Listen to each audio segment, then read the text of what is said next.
Aku pernah berharap, tapi rasa kecewa menghancurkanku. Aku pernah bermimpi, tapi mimpiku dibakar kenyataan. Aku pernah mencinta, tetapi selalu ditolak. Selalu ditolak.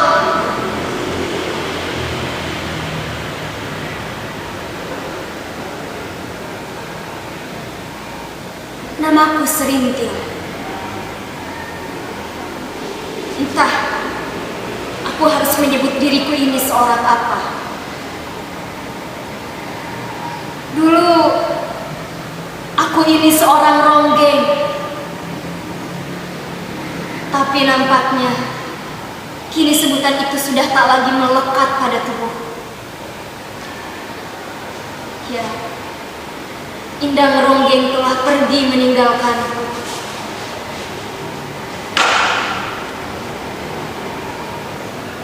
Aku ingat pertama kali tarianku ditonton oleh orang lain. Dulu, aku ini masih perawan kecil yang sedang bermain di bawah teduhnya pohon nangka sambil membuat badongan dari dedaunan yang kupungut satu persatu. Saat aku sedang asik bermain, aku sedang asik menari, tiba-tiba Rasus muncul di belakang. Ya, Rasus. Sosok laki-laki yang kukenal sejak bayi. Sosok laki-laki yang hanya bisa kutaklukkan dalam mimpi.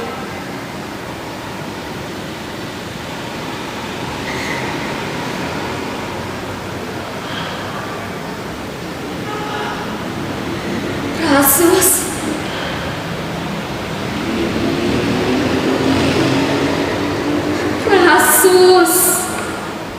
Rasus.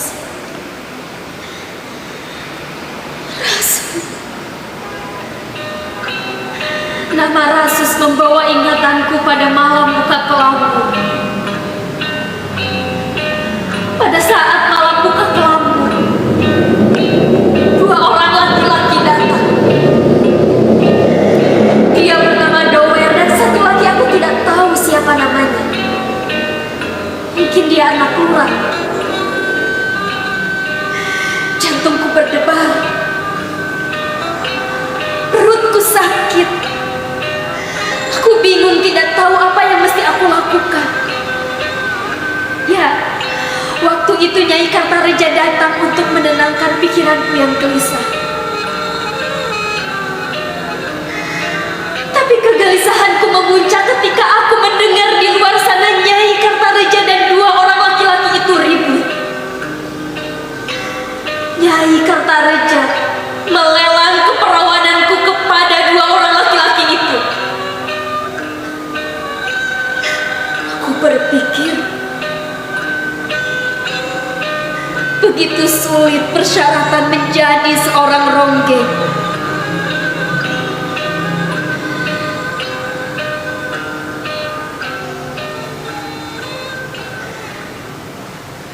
Di puncak kegelisahanku,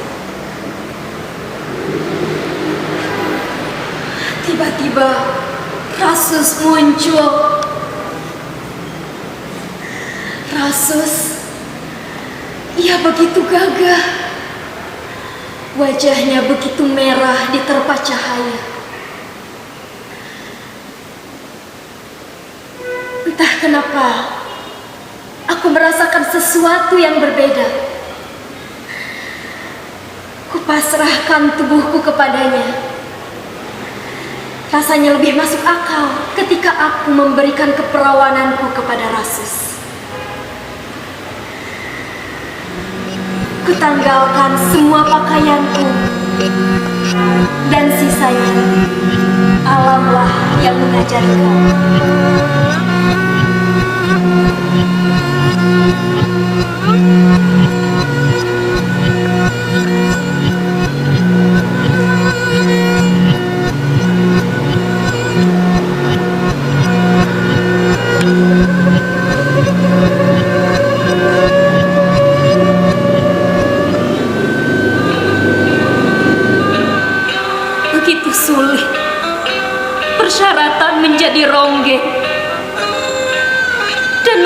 mencintai Rasus secara bersamaan. Sejak saat itu, Rasus tak pernah kembali. Ia pergi. Ia meninggalkan aku dengan perasaanku yang tak terbalas. Tapi aku masih punya harapan. Aku masih menyimpan harapan kepadanya. Ku dengar sekarang ia bekerja di pasar Dauan sebagai pedagang singkong. Aku mencarinya. Aku mencarinya dengan penuh harapan. Harapan tentang bagaimana aku bisa hidup dengannya di Dukuh Paru. Aku pergi ke pasar Dauan. Aku mencarinya dengan penuh harapan.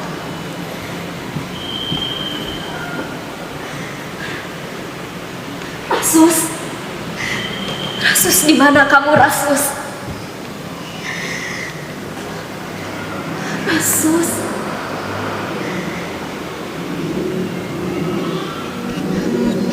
Namun ia tidak berada di sudut pasar manapun. Ia menghilang. Ia menghilang bersama hangat tubuhku.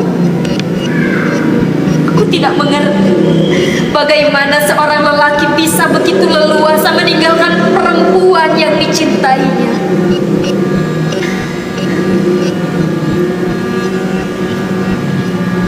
Aku pergi ke Dukuh Paru. Aku kembali dengan dada yang sempit dan tubuh yang lunglai.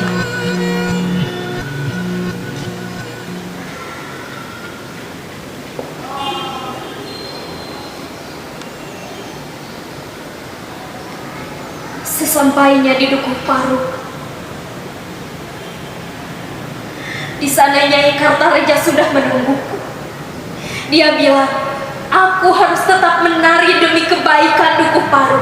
Iya, betul. Aku harus tetap menari demi kebaikan Dukuh Paru.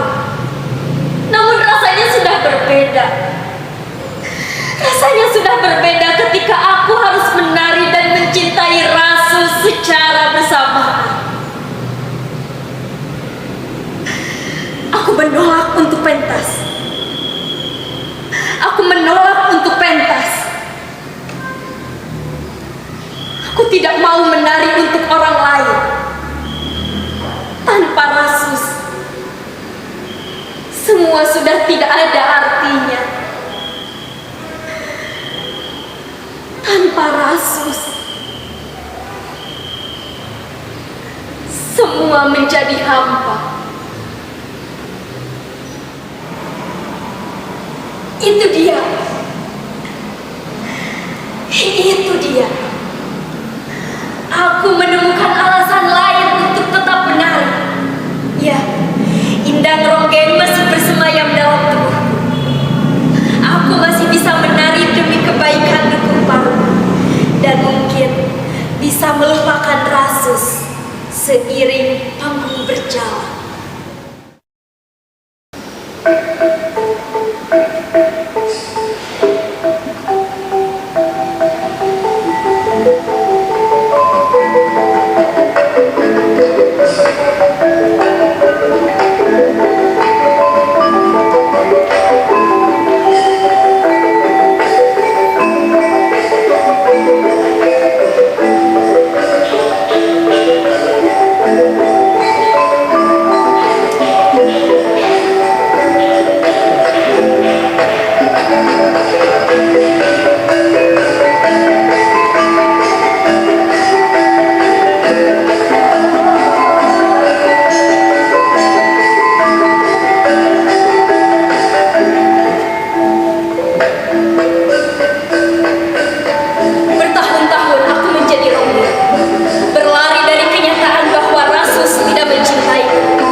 Namun, rupanya hanya sebentar ketika kami naik daun. Sebuah kerusuhan terjadi di malam aku menarikan ronde. Tidak ada yang tahu pasti kerusuhan itu terjadi. Semua penonton mabuk berat. Tidak ada yang tahu pasti kerusuhan itu terjadi.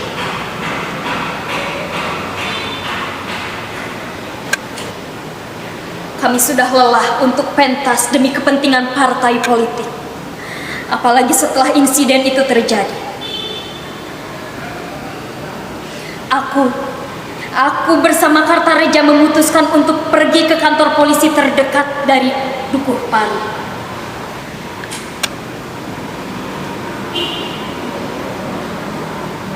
Namun sesampainya di kantor polisi, tiba-tiba petir menyambar di siang bolong. Ternyata malah aku dan Kartareja yang ditangkap.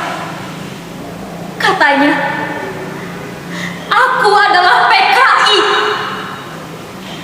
Komandan polisi itu berkata aku dan Kartareja adalah buronan yang mesti ditangkap.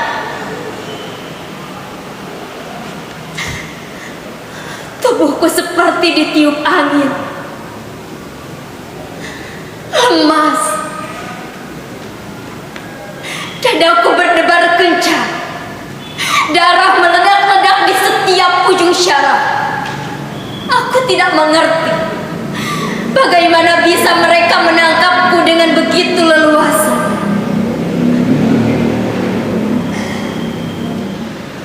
Kemudian, 2 orang berseragam datang. Mereka membawa kami masuk ke dalam sel tahanan.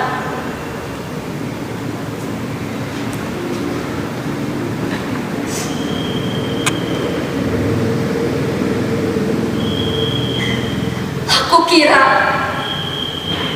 kesengsaraan Dukuh Paru hanya sampai di situ saja. Tapi ternyata tidak. Samar-samar ku dengar dari obrolan para sipil,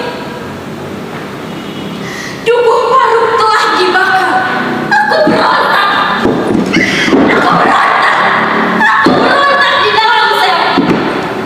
Tapi apa yang bisa aku lakukan sebagai seorang perempuan, sebagai seorang ronggeng dan sebagai seorang tahanan? Aku tidak memiliki kekuatan apapun. Aku tidak memiliki kekuatan.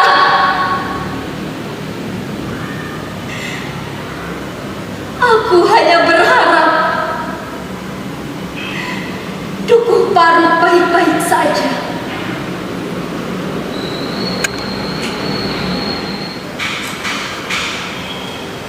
Aku kembali ke Dukuh Paru dan kehidupan berjalan seperti biasanya.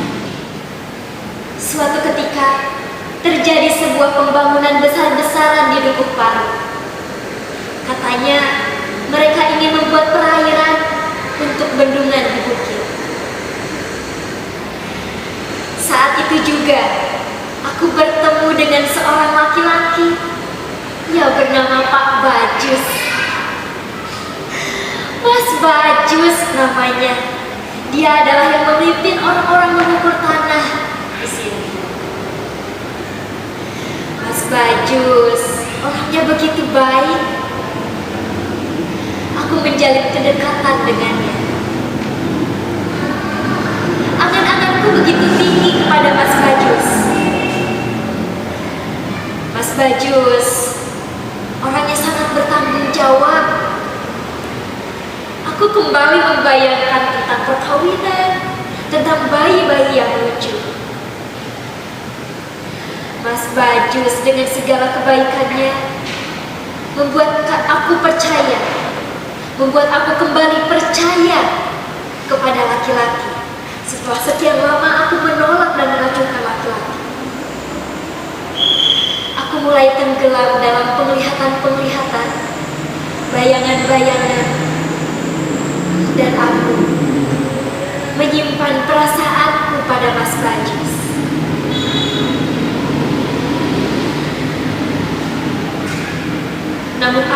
terjadi. Mas Bajus, Mas Bajus mau memberikan aku pada lelaki mesum bernama Belenggu. Ia memandangku sebagai wanita rendahan yang bisa dipakai untuk memuaskan nafsu. Ia tidak sedikit pun memandangku dengan rasa cinta dan kasih. Ia menganggapku sebagai barang yang hanya bisa ditukar dengan uang 5 juta. Aku menolak untuk pergi bersama Belenggu, dan aku menyatakan perasaan cintaku pada Mas Bajus. Aku sudah tidak tahu lagi dengan apa yang ada di isi pikiran.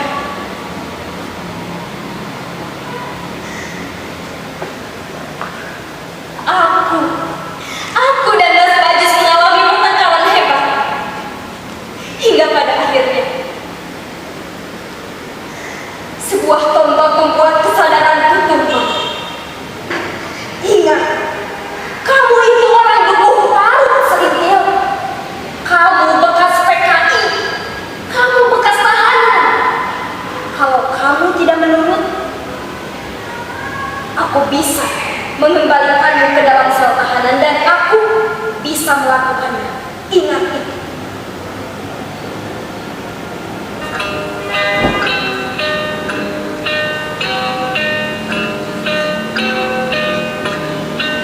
Sehina itukah aku di matamu? Apakah seorang laki-laki yang memandangku seperti itu? Seorang ronggeng, seorang bekas tahanan, dan seorang PKI yang tidak layak untuk mendapatkan cinta dari siapapun, bahkan teman masa kecil. Tragedi itu mengingatkan aku kembali kepada rasa sakitnya, rasa hampanya. Tidak ada lagi yang tersisa dari diri. Aku bukanlah seorang ronggeng. Aku bukan bekas tahanan. Aku bukan